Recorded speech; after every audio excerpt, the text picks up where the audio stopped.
Welcome to Snapshot, a program that talks about issues in Southwest Florida with a particular interest in Marco Island. Today we have with us Jim Kalvin, who is the founder and CEO of Standing Watch, a boaters' rights advocacy group. And Jim, welcome to the show. Thank you very much. And I think we'll start off, Jim, give us a thumbnail sketch of the history of Standing Watch. Standing Watch was founded in 2000. I was a dock builder at the time, and there was a lawsuit filed against the state of Florida and U.S. Fish and Wildlife by a coalition of environmental groups, and they were coming after dock permits. I had been in this issue before as I was a former marina manager and ran into regulatory issues that prohibited us from acquiring our marina. So we paid $150. We rented the hall down there at the depot, and we sent out some invitations, and we had 470 people show up. Wow. And Standing Watch was formed.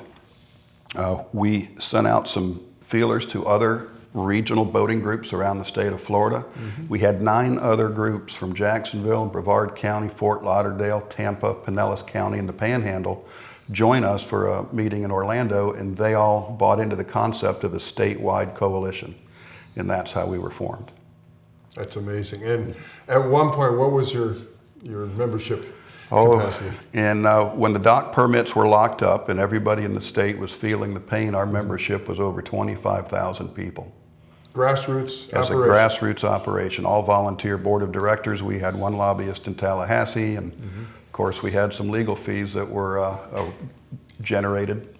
We participated in 2 administrative rule challenges around the state, trying to make sure that regulations were legal and based in science. Well, and that's a good point, and we'll come back to that. We should let our viewers know also that boating in Florida is a $16 billion industry, and it is the #1 recreational sport in Florida. Golf comes a distant second, strangely enough. So what Jim and his group do is important because it basically is dealing with your rights to access water. Jim, why don't you expand on that a little bit about what's going on presently? Presently, there are a couple of big things happening. One is the U.S. Fish and Wildlife was compelled by the Pacific Legal Foundation to act on studies that they had already done regarding the Florida manatee.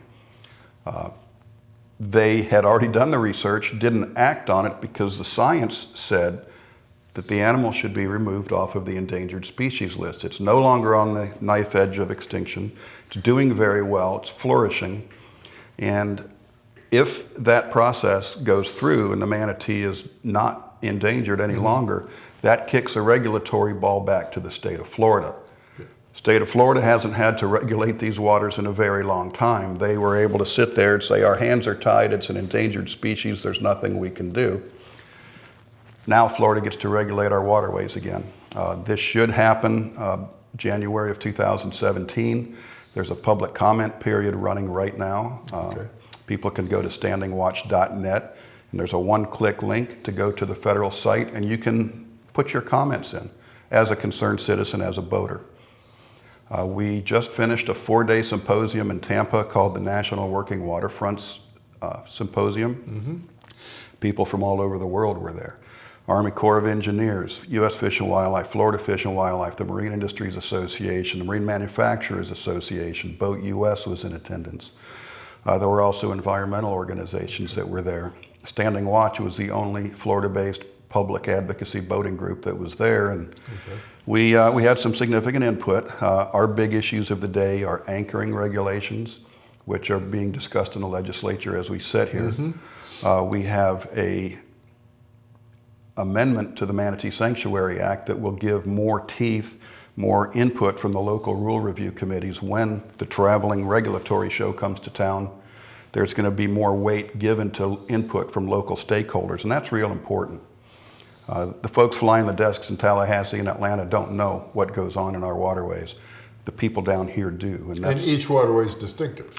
Oh my goodness, every waterway is distinctive. I've sailed or powered through almost every intercoastal waterway in Florida in my travels, and everyone's different, everyone's unique, and they're all beautiful. and they deserve protection. Well, the other thing, Jim, is that boating is a vast industry. It has, you have your power boaters, your sailors, and your commercial boating, of course, but then you have kayakers, canoers, people that fish, people that scuba dive. Right. And all of those various aspects of boating really fall under the purview of what you do to protect people's rights to the access. Correct. Can you expand on that a little bit and maybe talk a little bit about the Marco anchoring ordinance issue that took place back in, what, 2006? Well, I'll start with that because I mentioned the anchoring ordinance. Sounds innocuous on the surface, but they never come down looking to do less regulation. Right.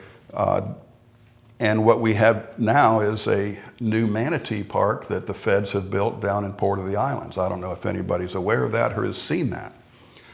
Hundreds of millions of dollars project that they've done down there to make sure that the manatees have warm water during the winter. Now, living in South Florida, there's nothing really below Faki Union Canal except mosquitoes and pythons. Right. But by golly, we're heating water for them. We're going to monitor this new rule review very closely. We'll participate in it and hope that we can make sure that any changes that are made are realistic, enforceable, and we can understand them. Which brings me to the point we're creating an unnatural environment which impacts other species, I would assume. You want to talk about that, Jim? And what they did in Port of the Islands in this Everglades restoration plan is they stopped the flow of fresh water through Faki Union Canal, which was an artificial heat discharge. Right. So they have to compensate for that. They've trained the manatees to come up Faki Union Canal with basically thermal pollution, which is the same in Orange River in Fort Myers. Mm-hmm. It's the same with the Tico plant in Tampa. It's the same with the sewage outfalls and the electrical plants in Brevard County, Miami, Jacksonville. That's how these animals are moving around. It's not that it's great for them to proliferate. They're utilizing our thermal pollution outfalls. And the question that boaters have been asking and that Standing Watch has posed, what is that thermal pollution doing to our estuaries? That's to a our very fish valid nurseries? point. Yeah. We hear from environmentalists all the time that a 1 degree temperature change is going to kill the planet. But we're heating Tampa Bay up to an ambient temperature of 101 degrees during the winter. That's doing something. Okay. Okay? So these are real questions that we're asking and have been asking. Now, when you bring these creatures into these, I'm going to call them artificially heated waterways where they were not naturally going in the past, what happens to the rest of the species that depend upon that waterway to survive? A manatee eats between 150 to 200 pounds of vegetation a day. Now we've got minimum observed population of 9,000 animals. Do the math. It's about 600 and some tons of seagrass per day that we're losing to consumption. And the seagrass is the basis of our food chain in Florida and offshore. Mm-hmm. All of the scale fish that live offshore begin their life in the estuaries in the seagrass. You look at Round Key, look at Panther Key, Dismal Key, Pumpkin Bay, Naples Bay, Rookery Bay.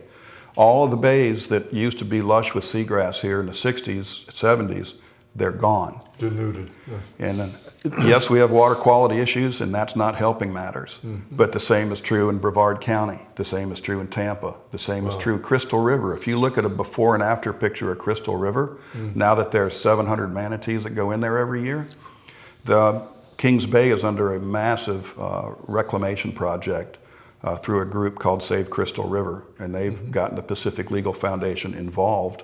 And actually, they were the ones that got Pacific Legal to compel the service to act on the listed endangered status, because if the animal is listed as endangered, they can't clean Crystal River.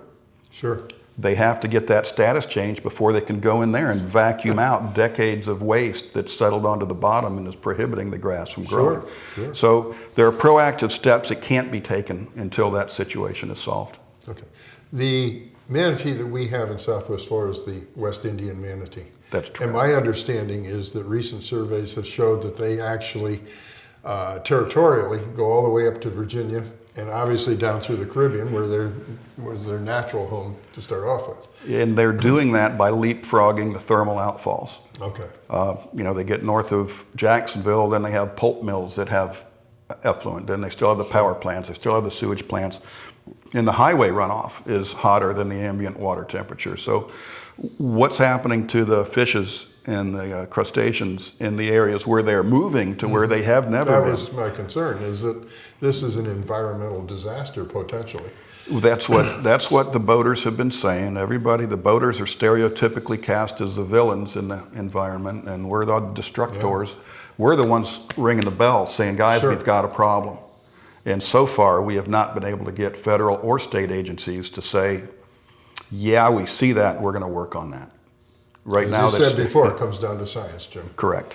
And that's probably the driving issue for Standing Watch, is to make sure that the science is respected. Let's talk about water access. That includes not only docks, but obviously your boat ramps and a variety of other vehicles by which you can access water here in Florida. Well, it all starts with being able to put your boat in the water. And sure, a kayak can go off the beach. Small boats can go off the beach. Most people need a boat ramp, but you got to have marinas. You got to have ways to put those sailboats in the water, and usually that's a travel lift equipped marina on the water. Mm-hmm. Now, as far back as 1990, Virginia Weatherall was head of one of the agencies in Tallahassee, and she noted that boat ramps and marinas were disappearing in Florida faster than any other industry. Wow. As we all know, in our area, waterfront development is the highest and best use for the person that owns the property. It's created a lot of jobs. I've made a living off of our development down here, so I can't be a hypocrite. However, we've failed to adequately provide for our commercial waterfront needs. Collier County has done a great job over the past 5 years. We've upgraded and updated the 951 ramp.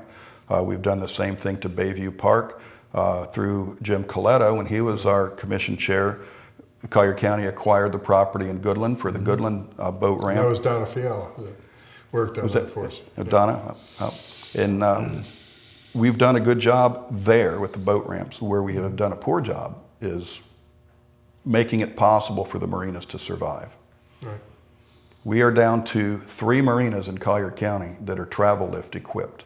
That means any boat over, say, 40 feet or any sailboat has to have a travel lift. There's Rose Marco River Marina, which is under redevelopment right now, as you know. Right. There is Naples Boatyard up Haldeman Creek in East Naples, which is a great place, but that's tide restricted. And then we have Molly's Marine down in Naples Bay. Okay. There's a 4th travel lift in Collier County, and that's at Marine Max, but that's basically a dealership, and they only service their own boats. Their own boats, which makes sense. Okay. Talk a little bit about MIA for us, the Marine Manufacturers Association. Well, we have the Marine Industries Association, which represents small regional groups all around the state. I sit as the secretary on the state board for the Marine Industries Association of Florida. They concentrate the efforts of the 12 regional groups. We have the Marine Industries Association of Collier County here, which is a member of the state association, and it's a way to pool resources with the industry the same way Standing Watch does with the recreational boaters. Well, again, we said at the beginning of the show that the marine industry in Florida is a $16 billion business. Yes. And in lieu of that, I can't think of another industry, possibly the citrus industry, that would rival that. Well, and tourism, obviously, is a major industry. It's even bigger than that, because that number doesn't take into account marine contractors. That's strictly boat manufacturers, boat sales, docks, waterfront sales, that type of thing, dock rentals. Sure. We wrote some of the insurance companies into that study, but we don't have the hotel industry in that study. Interesting. So there's no way for us to capture that. Right. Jim, tell our viewers a little bit about how they can access Standing Watch. I mean, and hopefully join the effort and support it so that they have access for the continuing generations in Florida. Standing Watch, you can go to our website at standingwatch.net. You can download a member application and print it out, send it in. As an all-volunteer board, we are looking to upgrade that site, hopefully within the next week, you'll be able to just click online with a debit or credit card and sign up that way. We will represent proactive, science-based initiatives in Tallahassee with the agencies and the legislature to make sure that we can continue to have access to Florida waters. Excellent. Well, Jim, we very much appreciate your time and coming on our show to talk to our viewers about the important issues surrounding water access and boating in general in Florida. So thank you very much. Thank you for having me. Yeah.